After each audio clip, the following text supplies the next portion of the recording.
Good afternoon, and welcome to our presentation today. I think we called it a lot of different things, but what we're going to talk about today are things that are unsafe in the virtual workplace and how we take care of those things as employers.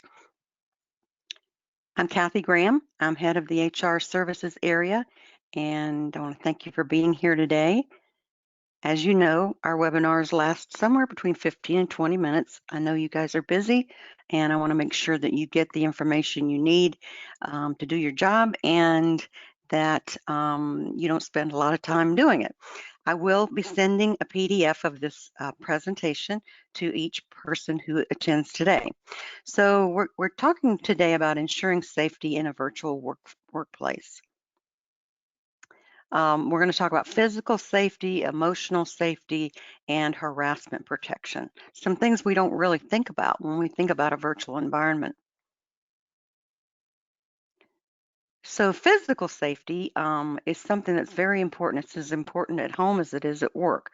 You need to, as an employer, establish some written policies and rules for working from home regarding safety, like the way where they have their desks set up, their ergonomic chairs, all kinds of things, and also extension cords that they might trip over. So just there are lots of policies out there. If you need one, just let me know. But a home office should provide the same safety as working in your own office at work. Make sure also that the employee has all the proper equipment and tools that they need to do their job. If their computer needs to be adjusted upward, either tell them to put books under it or buy them a stand for it.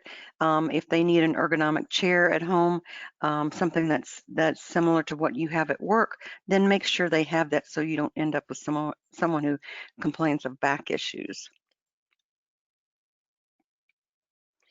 So OSHA, which is the department that the federal agency that oversees safety in the workplace, also has rules on safety at home.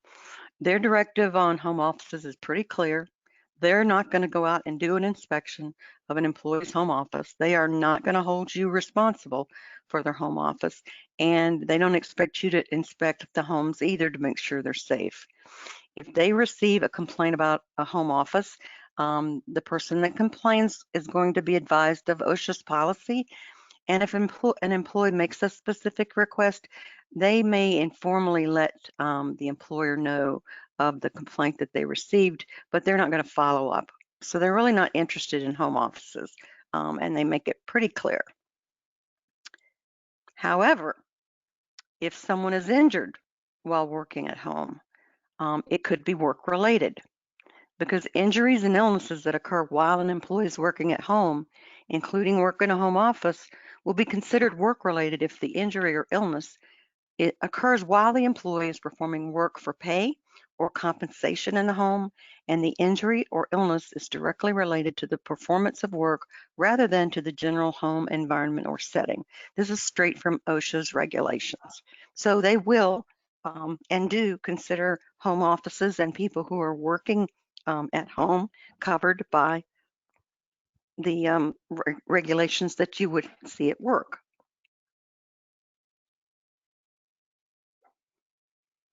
So they offer examples, though, to make it a little bit clearer. If an employee drops a box of work documents and injures his or her foot, it's considered work-related. If an employee's fingernail is punctured by a needle from a sewing machine, they're doing garment work at home. If that becomes infected and requires medical treatment, then the injury is considered work-related.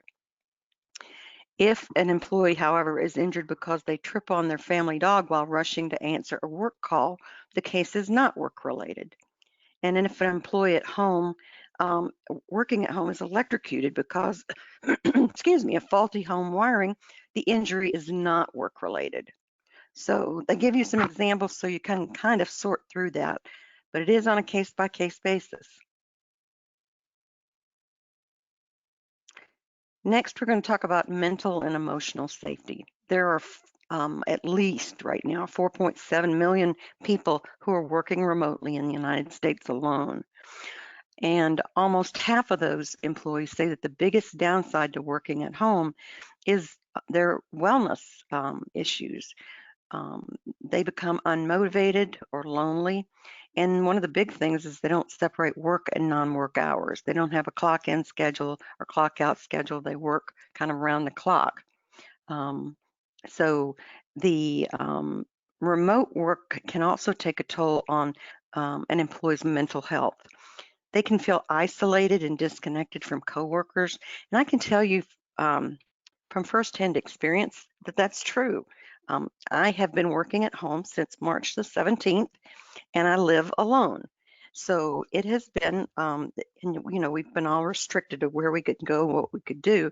So I feel somewhat disconnected and a little isolated, but we have a daily chat at 11 o'clock, and our CEO leads the chat, and we talk about what's going on in the company, etc.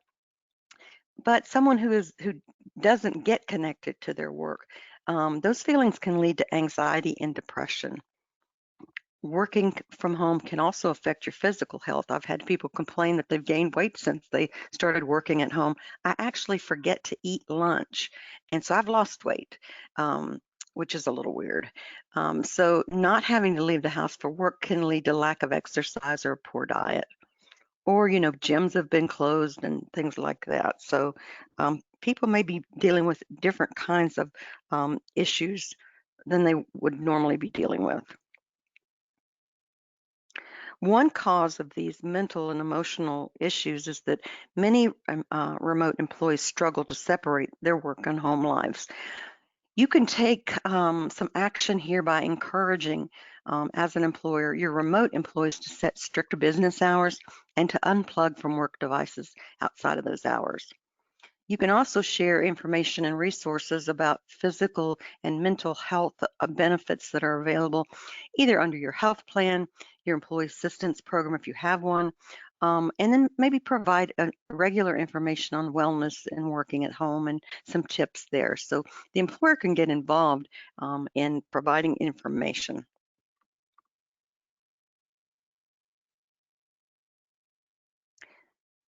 Also emphasize the importance of good sleep habits, offering fitness stipends to cover the cost of gym memberships, maybe fitness equipment or workout classes. And then if you have an employee wellness plan, maybe you could offer incentives for employees who take regular active breaks, or you count steps in a week or something like that. That wellness programs are, well known for providing those little 6-week programs where people can compete for a prize. I'll tell you another thing that is good is connecting on, and I don't have this on here, but connecting via chat from a webcam perspective, seeing people face to face on a regular basis from work makes you feel connected to work. We do it every day, and it works very well because everyone can talk about what's going on and what's going on in the company, and it's kind of it keeps you connected to the fact that you are part of that company. The other thing I wanted to talk to you about is harassment right now, virtual harassment. A study by the Pew Research Center found that 41% of American adults have been the subject of some type of online harassment, and that 1 in 5 people have experienced extreme forms of digital harassment, including online sexual harassment. So now, because so much time is spent online, virtual harassment has become a major issue in the workplace and in our virtual workplaces.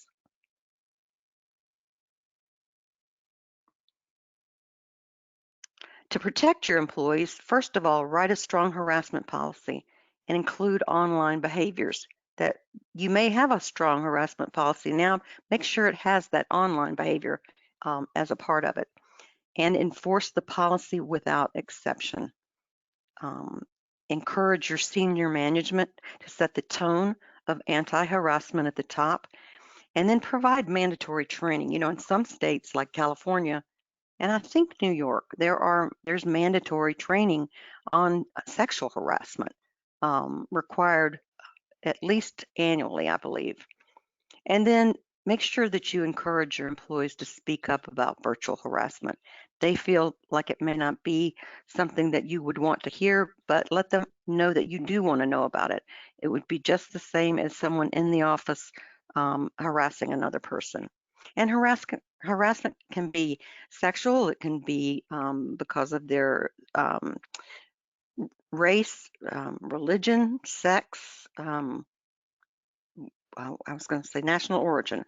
A lot of ways that people can be discriminated against or bullied or harassed online.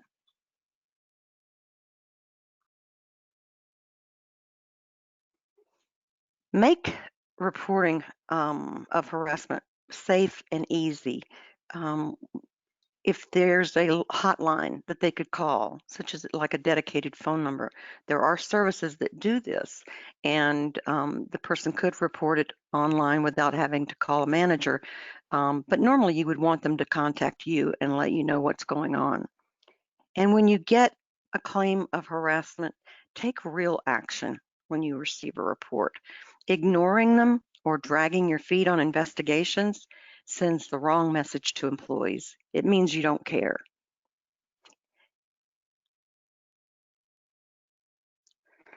So the new normal today looks very different.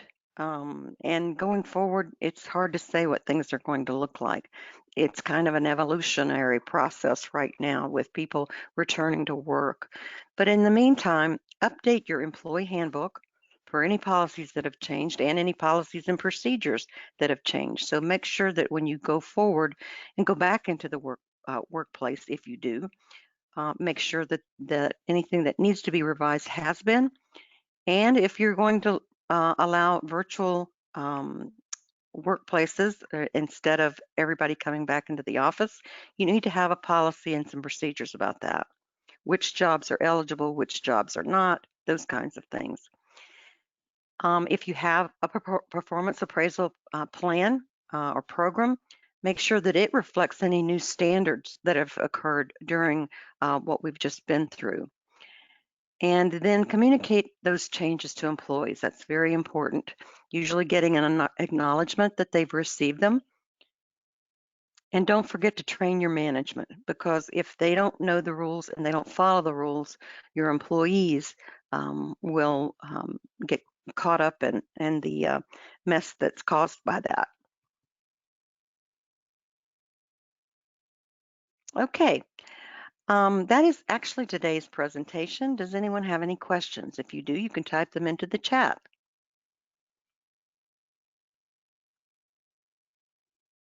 As I mentioned, I will be sending you a PDF of this.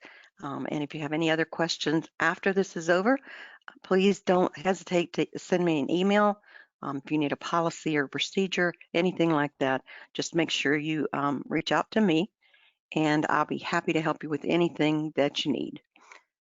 Thanks for attending today, and have a great rest of your afternoon.